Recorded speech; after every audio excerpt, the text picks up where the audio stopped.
말씀은 사무엘상 10장 1절에서 16절까지의 말씀입니다. 이에 사무엘이 기름병을 가져다가 사울의 머리에 붓고 입맞춤에 이르되 여호와께서 네게 기름을 부으사 그의 기업의 지도자로 삼지 아니하셨느냐. 네가 오늘 나를 떠나 가다가 베냐민 경계 셀사에 있는 라헬의 묘실 곁에서 두 사람을 만나리니 그들이 네게 이르기를 네가 찾으러 갔던 암나귀들을 찾은지라. 네 아버지가 암나귀들의 염려는 놓았으나 너희로 말미암아 걱정하이르되 내 아들을 위하여 어찌하리요 하더라 할 것이요. 네가 거기서 더 나아가서 다벌 상수리 나무에 이르면 거기서 하나님을 배우려고 베델로 올라가는 세 사람을 만나리니 한 사람은 염소 새끼 셋을 이끌었고 한 사람은 떡 세 덩이를 가졌고 한 사람은 포도주 한 가죽 부대를 가진 자라. 그들이 내게 무난하고 떡 두 덩이를 주겠고 너는 그의 손에서 받으리라. 그 후에 내가 하나님의 산에 이르리니 그곳에는 블레셋 사람들의 영문이 있느니라. 네가 그리로 가서 그 성읍으로 들어갈 때에 선지자의 무리가 산당에서부터 비파와 소고와 저와 수금을 앞세우고 예언하며 내려오는 것을 만날 것이요. 네게는 여호와의 영이 크게 임하리니 너도 그들과 함께 예언을 하고 변하여 새 사람이 되리라. 이 징조가 네게 임하거든 너는 기회를 따라 행하라. 하나님이 너와 함께 하시느니라. 너는 나보다 앞서 길갈로 내려가라. 내가 네게로 내려가서 번제와 화목제를 드리니 내가 네게 가서 네가 행할 것을 가르칠 때까지 7일 동안 기다리라. 그가 사무엘에게서 떠나려고 몸을 돌이킬 때에 하나님이 새 마음을 주셨고 그날 그 징조도 다 응하니라. 그들이 산에 이를 때에 선지자의 무리가 그를 영접하고 하나님의 영이 사울에게 크게 임함으로 그가 그들 중에서 예언을 하니 전에 사울을 알던 모든 사람들이 사울이 선지자들과 함께 예언함을 보고 서로 이르되 기스의 아들에게 무슨 일이 일어났느냐. 사울도 선지자들 중에 있느냐 하고 그곳에 어떤 사람은 말하 이르되 그들의 아버지가 누구냐 한지라. 그러므로 속담이 되어 이르되 사울도 선지자들 중에 있느냐 하더라. 사울이 예언하기를 마치고 산당으로 가니라. 사울의 숙부가 사울과 그의 사환에게 이르되 너희가 어디로 갔더냐. 사울이 이르되 암나귀들을 찾다가 찾지 못하므로 사무엘에게 갔었나이다 하니 사울의 숙부가 이르되 청하노니 사무엘이 너희에게 이른 말을 내게 말하라 하니라. 사울이 그의 숙부에게 말하되 그가 암나귀들을 찾았다고 우리에게 분명히 말하되이다 하고 사무엘이 말하던 나라의 일은 말하지 아니하니라. 아멘. 어제 본문에서 사울을 만난 사무엘은 당시 이스라엘의 최고 지도자의 위치에 있었음에도 불구하고 무명의 젊은 사울을 극진히 대접했습니다. 미리 초청해 놓은 많은 손님들 가운데서도 사울에게 상석을 내어주고 또한 요리사를 통해 미리 준비해 놓은 최고의 음식을 정성껏 대접했습니다. 하나님이 계획하신 일이기 때문에 하나님이 사울을 왕으로 세우시려고 했기 때문에 마치 왕을 섬기듯이 사울을 대접했던 것입니다. 그렇게 산당에서 식사를 끝낸 다음 사무엘과 사울은 함께 내려와 성읍으로 들어가서 대화를 나누었고 다음날 아침 일찍 사무엘은 사울과 사환을 배웅했습니다. 성읍 끝에 이르자 사환을 먼저 가게 한 다음 사무엘은 사울에게 잠깐 서 있으라고 하면서 하나님의 말씀을 들려주겠다고 말했습니다. 그리고 이제 오늘 본문에서 사무엘은 기름병을 가져다가 사울의 머리에 붓고 축복하며 하나님이 그를 이스라엘의 지도자로 삼으셨음을 선포합니다. 1절입니다. 이에 사무엘이 기름병을 가져다가 사울의 머리에 붓고 입맞춤에 이르되 여호와께서 네게 기름을 부으사 그의 기업의 지도자로 삼지 아니하셨느냐. 사울의 사환을 먼저 가게 한 다음 이제 사울과 단둘이 남게 되자 사무엘은 기름병을 가져다가 사울의 머리에 기름을 붓고 입을 맞추었습니다. 이렇게 머리에 기름을 붓는다는 것은 특별한 사명자로 불렀음을 뜻합니다. 구약시대에 머리에 기름을 부어 직임을 맡기는 경우는 세 가지인데 제사장과 선지자 그리고 왕을 세울 때입니다. 하나님께서 이스라엘의 첫 번째 왕으로 사울을 세울 것을 정하셨기에 사무엘은 거룩한 기름 부음의 의식을 행했던 것입니다. 이로써 하나님이 사울을 왕으로 정하셨음이 확증되었습니다. 사무엘은 사울에게 여호와께서 네게 기름을 부으셨다고 말하며 여호와께서 사울을 지도자로 세우셨음을 강조하며 말합니다. 그런 다음 사무엘은 사울이 이제부터 겪게 될 일을 예언하는데 사울이 집으로 돌아가는 길에 3번의 만남이 있을 것을 예언합니다. 먼저 셀사에 있는 라헬의 묘실 곁에서 두 사람을 만나게 될 것이라 예언합니다. 2절. 네가 오늘 나를 떠나가다가 베냐민 경계 셀사에 있는 라헬의 묘실 곁에서 두 사람을 만나리니 그들이 내게 이르기를 네가 찾으러 갔던 암나기들을 찾은지라 네 아버지가 암나기들의 염려는 놓았으나 너희로 말미암아 걱정하여 이르되 내 아들을 위하여 어찌하리요 하더라 할 것이요. 사무엘은 사울이 베냐민 경계 지역인 셀사의 라헬의 묘지 곁에서 두 사람을 만나게 될 것인데 그 두 사람은 사울이 찾던 암나기들을 찾았다는 것과 사울의 아버지가 아들을 걱정한다는 소식을 사울에게 전해줄 것이라고 예언합니다. 또한 사울이 다볼 상수리 나무에 이를 것인데 거기서 베델로 나가는 세 사람을 만나게 될 것이라 예언합니다. 3절 4절. 네가 거기서 더 나아가 다볼 상수리 나무에 이르면 거기서 하나님을 배우려고 베델로 올라가는 세 사람을 만나리니 한 사람은 염소 새끼 셋을 이끌었고 한 사람은 떡 세 덩이를 가졌고 한 사람은 포도주 한 가죽 부대를 가진 자라.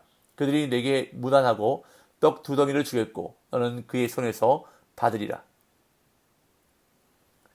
아마도 다볼이라는 것은 베델과 멀지 않은 곳으로 추측되어지는데 그곳에서 사울이 베델로 올라가는 세 사람을 만나게 될 것이라 말합니다. 그리고 그들은 각각 염소 새끼 셋과 떡 세 덩이 그리고 포도주 한 가죽 부대를 가졌을 것인데 사울에게 떡 두 덩이를 주어서 받게 될 것이라 예언합니다. 그런 다음 사울이 하나님의 산에 이르러 선지자의 무리와 만나게 될 것이라 예언합니다. 5절 6절. 그 후에 내가 하나님의 산에 이르리니 그곳에는 블레셋 사람들의 영문이 있느니라. 네가 그리로 가서 그 성읍으로 들어갈 때에 선지자의 무리가 산당에서부터 비파와 소고와 저와 수금을 앞세우고 예언하며 내려오는 것을 만날 것이요 네게는 여호와의 영이 크게 임하리니 너도 그들과 함께 예언을 하고 변하여 새 사람이 되리라. 여기서 말하는 하나님의 산은 아마도 베냐민 땅에 있던 성읍 기브아의 긴 명칭이었을 것으로 추측됩니다.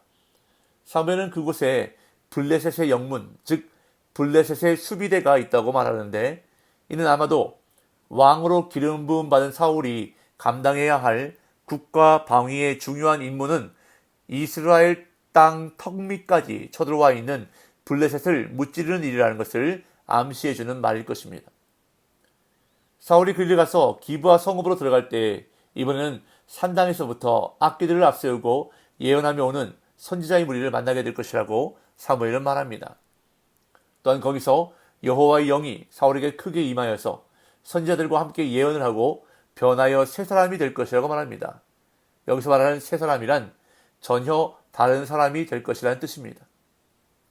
이렇게 세 번의 만남이 있을 것이라는 예언이 이루어진다면 그것이 바로 징조라고 사무엘은 말합니다. 7절 8절. 이 징조가 네게 임하거든 너는 기회를 따라 행하라. 하나님이 너와 함께 하시느니라.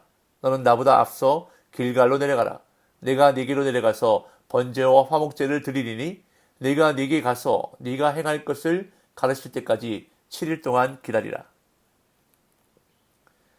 사무엘은 지금까지 한 예언이 이루어지는 것을 징조라고 말합니다. 이것은 하나님이 왕으로 세워 기름 부으신 사울에게 함께 하신다는 사실을 알려주는 증거라는 말입니다. 이 징조가 임하면 너는 기회를 따라 행하라고 사무엘은 말합니다. 이를 직역하면 네 손이 발견하는 대로 행하라는 뜻입니다. 즉 상황과 그에 대한 판단에 따라 행동하라는 것입니다. 이어 사무엘은 사울에게 길갈로 먼저 내려가라고 지시합니다. 길갈은 요단강 서편 계곡지대에 있던 성읍으로 사무엘이 순회하며 사사로 다스리던 곳이며 또한 앞으로 사울에게 정치적으로 중요한 기능을 담당하게 될 곳이었습니다. 사울은 그곳에서 사무엘이 와서 희생 제사를 드리고 이후에 할 일을 지시할 때까지 7일을 기다려야 했습니다. 이렇게 사무엘로부터 예언과 지시를 들은 사울은 이제 길을 떠나려고 몸을 돌이켰습니다. 그런데 바로 그 순간 하나님께서 그에게 새 마음을 주셨습니다. 9절에서 13절. 그가 사무엘에게서 떠나려고 몸을 돌이킬 때에 하나님이 새 마음을 주셨고 그날 그 징조도 다 응하니라. 그들이 산에 이를 때에 선지자의 무리가 그를 영접하고 하나님의 영이 사울에게 크게 임함으로 그가 그들 중에서 예언을 하니 전에 사울을 알던 모든 사람들이 사울이 선지자들과 함께 예언함을 보고 서로 이르되 기스의 아들에게 무슨 일이 일어났느냐 사울도 선지자들 중에 있느냐 하고 그곳에 어떤 사람은 말하 이르되 그들의 아버지가 누구냐 한지라. 그러므로 속담이 되어 이르되 사울도 선지자들 중에 있느냐 하더라. 사울이 예언하기를 마치고 산당으로 가니라. 사울이 사무엘과 헤어질 때 하나님은 사울에게 새 마음을 주셨습니다. 히브리어 본문의 의미는 그의 마음을 바꾸셨다 또는 그의 마음을 변화시키셨다라는 의미입니다. 앞서 6절에서 사무엘을 통해 변하여 새 사람이 될 것이라는 예언이 주어졌고 이제 그 예언이 성취되어 하나님이 사울을 변하게 하신 것입니다. 여기서 한 가지 깨닫게 되는 것은 사람이 변하기 위해서는 먼저 마음이 변해야 한다는 것을 깨닫게 됩니다.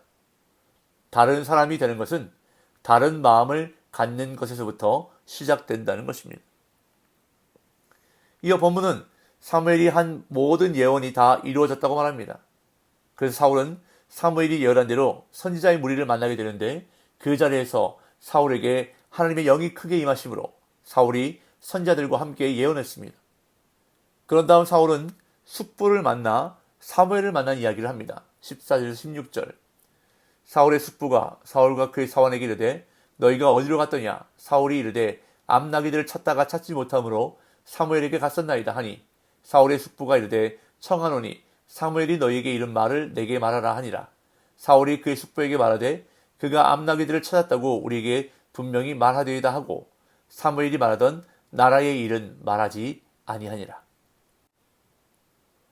사울이 사무엘을 만났다고 숙부에게 이야기하자 숙부는 큰 호기심을 보이며 사무엘이 사울에게 어떤 말을 했는지를 캐 묻습니다.